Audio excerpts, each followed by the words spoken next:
to invest in the future. And I think this has been a very, very plain speaking, simple to understand, uncomplicated budget, which has prepared the foundation for a resurgent India, for a India of tomorrow. In a way, the focus being on infrastructure spending, the huge thrust on capex by the government, 7 lakh crores on its own, 10.5 lakh crores with the states, will itself have a catapulting effect on the economy with a 4x multiplier.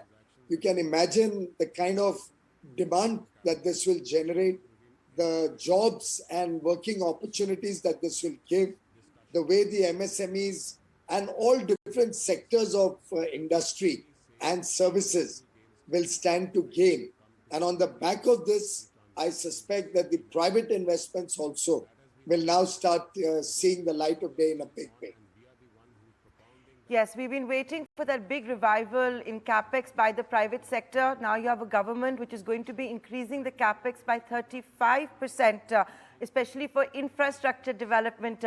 Mr. Goel, is this the big way of the government to boost employment, job creation? Because if there have been critics of this government, that's what they've been saying, that enough emphasis has not been laid on that.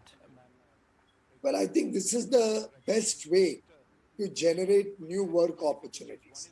The fact that government focuses itself on creating the enablers in investing in infrastructure and allows the private sector to crowd in with the greater demand that is generated from this infrastructure investment.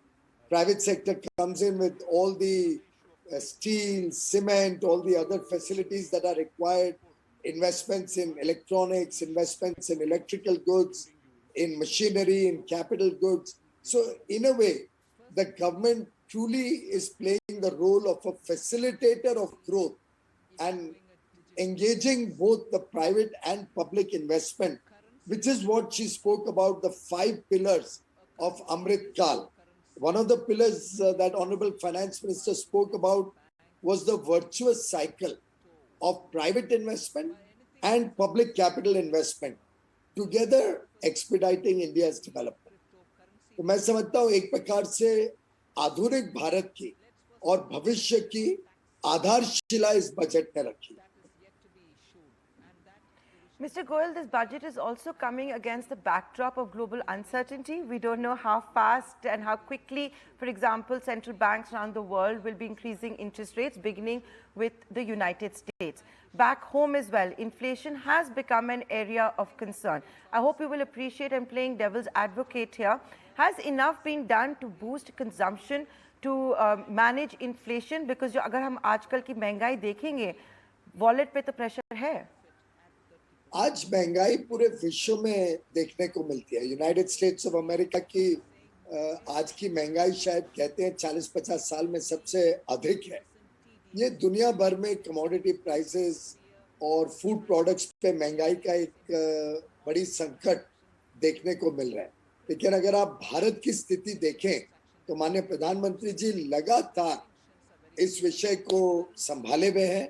आप देखेंगे तो भारत में हमारे किसानों ने बहुत अच्छा उत्पादन करने से लगभग फूड स्टफ्स की महंगाई नहीं होने दी। आज भारत में चाहे वो सब्जियां हो, चाहे वो अनाज चावल वगैरह हो, दालों में भी, जिसमें विश्व भर में बहुत महंगाई चल रही है, दालों में भी लगभग भारत में पिछले 1 वर्ष में संतुलन बना रहा है, प्राइसेस ज्यादा बढ़े नहीं।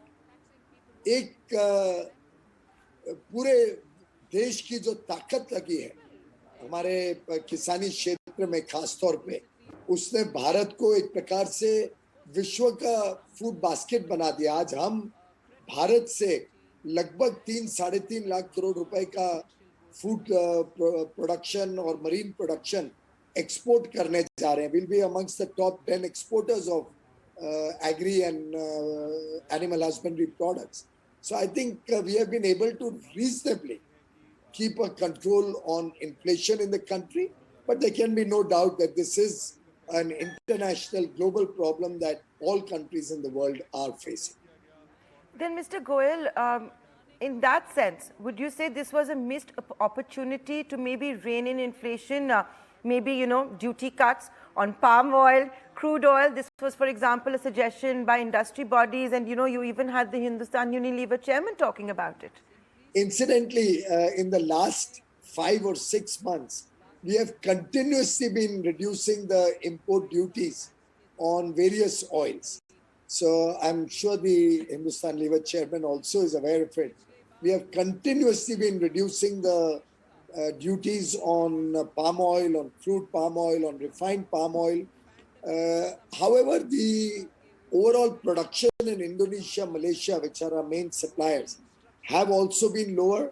Indonesia has gone in for a massive biodiesel or biofuel policy in which they are diverting their palm oil, and therefore they are imposing export taxes. So while we reduce the taxes significantly, they increase the export taxes. So to that extent, the entire benefit was not available for us. But on the part of the government, we've been on a continuous tax cutting spree on import duties on oil. Mr. Goyal, with the stock markets, which were at an all-time high in 2020, 2021, we're talking about returns of 40% plus. While this is a government that has privatized Air India, there are, quarters that believe that could it have been done faster when we talk about privatization and disinvestment. BPCL hasn't happened. Even with the markets where they're at, we're seeing a target of 65,000 crores. Isn't that conservative? Madam, it is very easy to make faster expectations for disinvestment. But disinvestment is a very complicated process. It involves several stakeholders. It involves a compilation of a lot of data, and in public sector undertakings, particularly Air India was a very complicated disinvestment with a historical baggage of several years, different type of asset classes which had to be segregated between what will be disinvested, what will remain with the government. And in the midst of the disinvestment, at its peak, COVID came in. And with COVID coming in, you know what the aviation sector went through. So I think despite COVID having been at its worst for the last 2 years, I think I must compliment the Honorable Finance Minister, our colleague, the Civil Aviation Minister, and both the teams for having successfully disinvested Air India despite such trying times. I'm sure they are working very aggressively on several other proposals which are on the table. The Honorable Finance Minister today announced the successful disinvestment of Neelachal Ispat. It was a company set up by MMTC under my ministry, and there was no business for MMTC to be in the steel making business. So I'm really delighted that MMTC is now no more involved in the steel manufacturing business. With the disinvestment of Neelachal Ispat, a lot of funds will flow back and MMTC will become debt free and will pave the way for closure of some of these deadwood companies which have, like MMTC, which have no business to be in business. Mister Goyal, हमारे दर्शक मेरे से बहुत गुस्सा होंगे अगर मैं आपसे एक प्रश्न ना पूछूं। वो है कि जब फिस्कल डेफिसिट बिल्कुल चेक में है, आप इतना एक्सपेंडिचर को बढ़ा भी रहे हैं, लेकिन जो ऑनेस्ट टैक्स पेयर है उनको रिवॉर्ड नहीं कर रहे हैं, और जब महंगाई भी ऊपर बढ़ रही है, क्योंकि अगर हम एनडीए सरकार के बारे में बात करें, साल पे साल बोला जाता है कि हम सैलरी क्लास को, मिडिल क्लास को रिवॉर्ड करेंगे, लेकिन वो रिवॉर्ड कब आएगा? बहन जी, आप देखेंगे कि कुछ समय पहले ही हमने 5 लाख रुपए तक की जिनकी आय है, टैक्सेबल इनकम है, उसको पूरी तरीके से टैक्स से मुक्ति दिला दी थी। और आपको ध्यान होगा तब हमने बताया भी था कि 5 लाख टैक्सेबल इनकम यानी लगभग 7.5-8 लाख रुपए भी अगर इनकम हो और आप अपने अलग अलग बेनिफिट्स लें तो आपको 0 टैक्स पे आपका गुजारा चल सकता है। मैं समझता हूँ माननीय प्रधानमंत्री जी ने हर वक्त मध्यम वर्ग की चिंता की है, मध्यम वर्ग के बारे में सहूलियत देने की लगातार कोशिश रही है। आज की जो परिस्थिति में हम चाहते हैं कि सरकार और निवेश करे, इसमें हमें रिसोर्स कंस्ट्रेंट ना हो, तो रिसोर्सेज को कंजर्व करना पड़ेगा।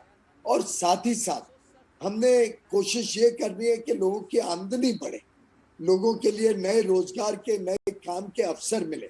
तो मैं समझता हूँ इस बजट में ज्यादा फोकस इनकम ग्रोथ और ease of living, ease of doing business, expanding the pie के ऊपर रहा है। और कोशिश यही है कि ये जो 10 लाख करोड़ का कैपिटल इन्वेस्टमेंट होगा सरकार द्वारा, इसी के साथ साथ हम एनकरेज करेंगे कि प्राइवेट सेक्टर डिमांड बढ़ने से प्राइवेट सेक्टर निवेश भी बढ़े, और इस बढ़ते हुए निवेश में हमारे युवा युवतियों को और रोजगार के और काम के नए अवसर मिले और देश भर में सबकी आमदनी बढ़े। ये हमारी प्राथमिकता है। Mr. Goyal, there were two other big announcements. One was to do with the digital rupee, which is being called a game changer by industry, by our viewers as well. And the second one is, of course, a 30% tax on digital assets by a government that doesn't legitimize digital assets, has not recognized it, but is going to be taxing it at 30%. How will this impact innovation in Web3, which is such a buzzword these days? Well, I think it is very, very heartening to see that the government led by Prime Minister Modi has taken a proactive, positive approach towards digital currency. And you'll appreciate that digital currency should be monitored and issued only by the Federal Bank, the Reserve Bank of India. So very rightly, the Honorable FM has announced that RBI will come up with a digital currency, which will be formal legal tender issued by the Reserve Bank of India. The other crypto assets are all asset classes which don't have sanctity or the backing of the government of India. It is privately led issuances which are private in nature and which are of an asset class. They cannot be used as digital currency, not being issued by the government. And as an asset class, just like every other asset when it is sold or purchased is taxed, these will be taxed. In this, we would also like to warn innocent consumers that they have to be cautious, that they do not deal with assets which are not backed by security or not backed by proper legitimate companies.